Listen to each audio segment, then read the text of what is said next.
Friends, ಅದ್ರ ಬಗ್ಗೆ ಹೇಳ್ತಾ ಇದ್ದೀನಿ. SLC ಎಕ್ಸಾಮ್ ರಿಸಲ್ಟ್ನ ಯಾವ ರೀತಿ ಚೆಕ್ ಮಾಡೋದು ಅಂತ ಈ ವಿಡಿಯೋದಲ್ಲಿ ತಿಳಿಸ್ತಾ ಇದ್ದೀನಿ. ಹಾಯ್ ಫ್ರೆಂಡ್ಸ್, ನೀವೇನು ನಮ್ಮ ಚೇತು ಕನ್ನಡ ಯೂಟ್ಯೂಬ್ ಚಾನಲ್ನ ಸಬ್ಸ್ಕ್ರೈಬ್ ಮಾಡಿಲ್ಲ, ಸಬ್ಸ್ಕ್ರೈಬ್ ಬಟನ್ ಕ್ಲಿಕ್ ಮಾಡಿ, ಪಕ್ಕದ ಗಂಟೆ ಮುಖಾಂತರ ನಾವು ಅಪ್ಲೋಡ್ ಮಾಡಿದ ನೋಟಿಫಿಕೇಶನ್ ವಿಡಿಯೋ ನೋಡಿ. ಮತ್ತು ನಮ್ಮ ವಿಡಿಯೋ ನಿಮಗೆ ಇಷ್ಟ ಆದ ಲೈಕ್ ಮಾಡಿ, ಕಮೆಂಟ್ ಮಾಡಿ, ಶೇರ್ ಮಾಡಿ. ನಾವು ಅಪ್ಲೋಡ್ ಮಾಡಿದ ವಿಡಿಯೋ ನೋಡ್ತಾ ಇರಿ. ಕ್ರೂಮ್ ಆ್ಯಪ್ಗೆ ನೀವು ಹೋಗಬೇಕಾಗುತ್ತೆ. ಇಲ್ಲಿ ಸರ್ಚ್ ಅಂತ ಇರುತ್ತೆ, ಸರ್ಚ್ ಮೇಲೆ ನೀವು ಕ್ಲಿಕ್ ಮಾಡಿ ಅಲ್ಲಿ ಸರ್ಚ್ ಮಾಡಿ SLC ಎಕ್ಸಾಮ್ ರಿಸಲ್ಟ್ ಅಂತ ಚೆಕ್ ಮಾಡಿ. ಚೆಕ್ ಮಾಡಿದ್ಮೇಲೆ ನಿಮಗೆ ಕರ್ನಾಟಕ ಎಕ್ಸಾಮ್ ರಿಸಲ್ಟ್ಸ್ ಅಂತ ಇರುತ್ತೆ, ಅದ್ರ ಮೇಲೆ ಕ್ಲಿಕ್ ಮಾಡಿ.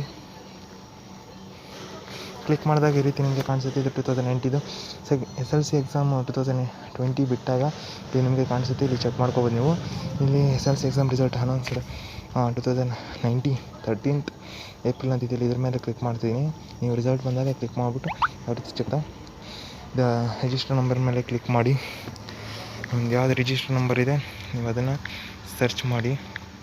ನಾನು ಸುಮ್ಮನೆ ಒಂದು ನಂಬರ್ನ ಹಾಕ್ತಾಯಿದ್ದೀನಿ ಅಷ್ಟೇ. ಈ ರೀತಿ ನೀವು ನಂಬರ್ ಎಷ್ಟು ಕೊಟ್ಟಿರುತ್ತೆ ಸೊ ಅಷ್ಟು ನಂಬರ್ನ ನೀವು ಹಾಕಿದಾಗ ಸಬ್ಮಿಟ್ ಮೇಲೆ ಕ್ಲಿಕ್ ಮಾಡಿ.